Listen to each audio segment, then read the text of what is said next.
السلام عليكم ورحمة الله وبركاته. أهلا بحضراتكم. النهاردة عندنا كلام مهم جدا. هل يلعب عبد الله السعيد مباراة القمة مع الزمالك؟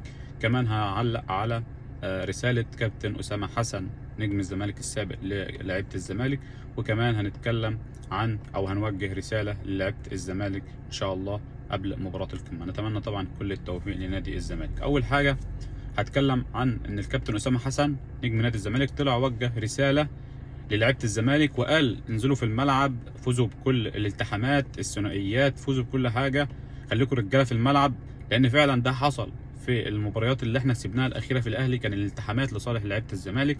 لما تنزل اول المباراه تلتحم تخوف اللعيبه اللي قدامك، فانت بيكون عندك بنسبه 70% ان شاء الله انك تقدر تفوز بالمباراه. فبعد الرساله ديت كل الاعلام وكل الناس طلعت قالت لك الحق الكابتن اسامه حسن بيحرض لعيبه الزمالك، رغم ان اللاعب ما قالش اي حاجه غلط. اللاعب قال كلام انا كمشجع كنت مستني ماتش الاهلي او عايز ماتش الاهلي دلوقتي، فمالك بقى باللاعيبه اللي هتنزل الماتش. فوجه رساله لعيبه الزمالك انزلوا في الملعب، فوزوا بكل الالتحامات، خليكم رجاله، العبوا بروح نادي الزمالك. طلع كل الاعلام يقول لك اسامه حسن بيحرض لعيبه الزمالك. طبعا الناحيه الثانيه اي حاجه بتتقال بتكون حاجه جرينتا، حاجه ان هو بيشجع فريقه. انما اي واحد يطلع يدعم الزمالك او يوجه رساله لعيبه الزمالك قبل مباراه القمه يقول لك عليه بيحرض وبيعمل الفتنه. حتى خالد الغندور على قناه الزمالك بيدافع عن حق نادي الزمالك، بيقول كهربا هارب، بيقول له انت بتعمل فتنه في البلد. انت متخيل؟ يعني لما الاهلي كوليبالي هرب من عنده كان بيدور على حقه، ولما عصام الحضري هرب كان بيدور على حقه. انما لما الزمالك بيدور على حقه لما كهربا هرب، فانت كده بتعمل فتنه في البلد. فانا مش فاهم باي عقل يعني. بعد كده كمان عندنا رساله لعيبه الزمالك: خليك راجل في الملعب، خليك راجل في الملعب، انزل موت نفسك عشان خاطر جمهور الزمالك. لسه دوت هيكون ان شاء الله نقطه التحول في الموسم، زي مباراه 2-2 السنه اللي فاتت. قدمت مباراه كويسه وكان عندنا فرصه كبيره ان احنا نفوز بالمباراه، ولكن قدر الله ما شاء فعل، وفي الاخر الحمد لله الزمالك قدر يفوز بالدوري. فانت قدامك فرصه، لازم تمسك في الفرصه دي من دلوقتي. ما تخليش الاهلي يبعد عنك بفرق 8 نقط، وكمان في يوتشر المركز الثاني، وممكن بنسبه كبيره يحسم بطوله افريقيا قبل نهايه الدوري، فهيرجع لترتيب الدور الاول. فانت لازم تحط في دماغك كل الحاجات ديت. ما ينفعش في يوتشر يلعب دوري ابطال افريقيا الموسم اللي جاي وانت بتلعب في الكونفدراليه، ما ينفعش. يعني كفايه تخاذل. لازم لعيبه الزمالك تتجمع وتلعب. واللعيبه اللي بتطلع تدعم فيريرا على الانستجرام، انا مش عاوزك تدعمه على الانستجرام، انا عاوزك تلعب في الملعب، عاوزك ترد في الملعب. وشوف كل الكلام اللي اتقال عليك وكل الهتافات اللي اتهتفت ضدك في مباراه سموحه، لازم تنزل ترد في الملعب، تكون راجل وتحس ويكون عندك شويه نخوه وتنزل ترد على الناس دي في الملعب. انا عاوز رد في الملعب. نيجي لصفقات الزمالك او الصفقات اللي الزمالك بيتحرك فيها. هم 3 صفقات اللي اعلن عنهم المستشار مرتضى منصور. الصفقه الاولى جوني بوكا، الصفقه الثانيه عبد الله السعيد، واللاعب الثالث هو ناصر منسي مهاجم البنك الاهلي. حتى الان في صفقه رابعه الزمالك حاططها كده على جنب، بس يخلص الثلاثه دول ممكن قبل نهايه يناير. ممكن الزمالك اللي هو دغدوم لاعب المصري. هنتكلم طبعا واحده واحده. صفقه ايبوكا، ايه اللي معطل الصفقه رغم ان اللاعب وقع والزمالك اتفق ان سيراميكا عاوز المبلغ كاش، والزمالك بيحاول ان هو يتفاوض على تخفيض المبلغ. تقريبا الزمالك عاوز يدفع ممكن 10 مليون والباقي اقساط، او ان الزمالك عاوز يقسط قيمه الصفقه.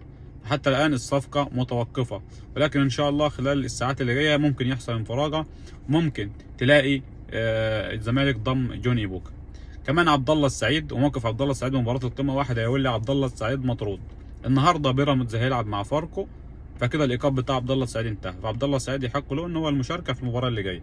فانت لو خدت عبد الله السعيد او خلصته النهارده بعد مباراه فاركو، فعبد الله السعيد هيشارك معاك يوم السبت. والزمالك متفق مع فيريرا لو هو قدر يخلص عبد الله السعيد من مالك بيراميدز قبل مباراه الاهلي، ممكن يضمه ويدخل قائمه المباراه ويلعب. ممكن ينزل بديل في الشوط الثاني زي ما حصل مع بيراميدز من 2019 لما جابوه من اهل دبي ونزل، جابوه في نفس اليوم وايدوه ويشارك قدام الاهلي وجاب هدف كمان. اداره الزمالك متفق مع فريرا ان لو هم خلصوا عبد الله السعيد قبل مباراه الاهلي، فعبد الله السعيد هيدخل قائمه المباراه ومش هينتظر ان هو يتمرن ال 15 تمرينه، هيدخل قائمه المباراه وممكن يشارك في المباراه.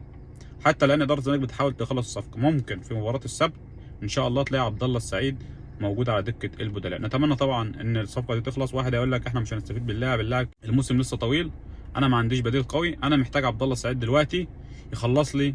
انا محتاجه دلوقتي في نص الملعب، انا ما عنديش حد يلعب الناس. انا دلوقتي عندي امام عاشور مستواه متذبذب، مره حلو وثلاثه وحش، مره ماتش حلو وخمسه لا.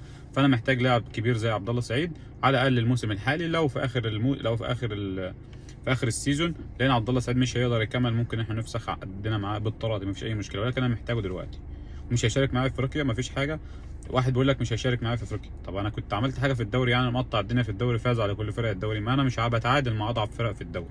فانا محتاج عبد الله السعيد، واللاعب متمسك مع الزمالك، متمسك بالزمالك رغم ان بيراميدز وصل النهائي، ولكن اللاعب متمسك وعنده رغبه شديده ان هو ينتقل لنادي الزمالك قبل مباراه الاهلي عشان يشارك امام الاهلي. واداره الزمالك بتحاول ان هي تخلص الصفقه دي بالذات قبل مباراه الاهلي. نتمنى طبعا الصفقه تخلص ان شاء الله. الصفقه الثالثه ناصر منسي لاعب البنك الاهلي، الزمالك متمسك بانضمامه وبيحاول بيفاوض البنك الاهلي. اللاعب موقع كل حاجه جاهزه، الزمالك بيتفق معاه على كل حاجه، بيفاوض البنك الاهلي، ولكن البنك الاهلي رافض ان هو يفرط في اللاعب. ده اللي معطل الصفقه حتى الان. اداره الزمالك ده الثلاث صفقات اللي اعلن عنهم المستشار مرتضى منصور اللي هو بيحاول يخلص فيهم. ان شاء الله عبد الله السعيد لو خلصت قبل مباراه الاهلي هتكون اضافه، او هتكون عامل نفسي قوي كمان على الدكه، ان شاء الله تكون بديل قوي على الدكه في مباراه القمه. نتمنى طبعا كل التوفيق لنادي. كمان صفقه دغدوم، اداره الزمالك حاطه عينها على دغدوم لاعب المصري، خصوصا ان المصري عاوز عبد الله جمعه الباك شمال بتاع الزمالك. فالزمالك بيحاول، قال له ما دام انت عاوز عبد الله جمعه مفيش اي مشكله، بس انا كمان عاوز دغدوم، وبيحاول يتفاوض معاه على المبلغ. حتى الان ممكن الصفقه تخلص في نهايه يناير، وممكن الصفقه تتاجل للصيف. ده بالنسبه لدغدوم. انا كان نفسي ان احنا نخلص الياس الجلاصي في نص الملعب في الميركاتو الحالي، ودغدوم ممكن نخليه للصيف. الياس الجلاصي كان هيفيدني كتير، لان انا ما عنديش لاعب 8 في نص الملعب. انا كنت محتاج لاعب 8 في نص الملعب في بطوله افريقيا، لان كل الفرق بتدعم، حتى المريخ السوداني بيدعم وجايب مهاجم برازيلي بيتعاقدوا معاه. فلازم ان انت تدعم وتلحق نفسك، لان مباراه افريقيا صعبه، واحنا عاوزين نخش ان شاء الله عنا على بطوله افريقيا. نتمنى طبعا كل التوفيق، وان شاء الله الزمالك يحقق البطوله السنه ديت لحلم كل الزملكاويه. وبكده نكون وصلنا الى نهايه فيديو النهارده. ما تنساش تدعمنا بلايك للفيديو وتشترك في القناه وتفعل جرس الاشعارات. والسلام عليكم ورحمه الله وبركاته.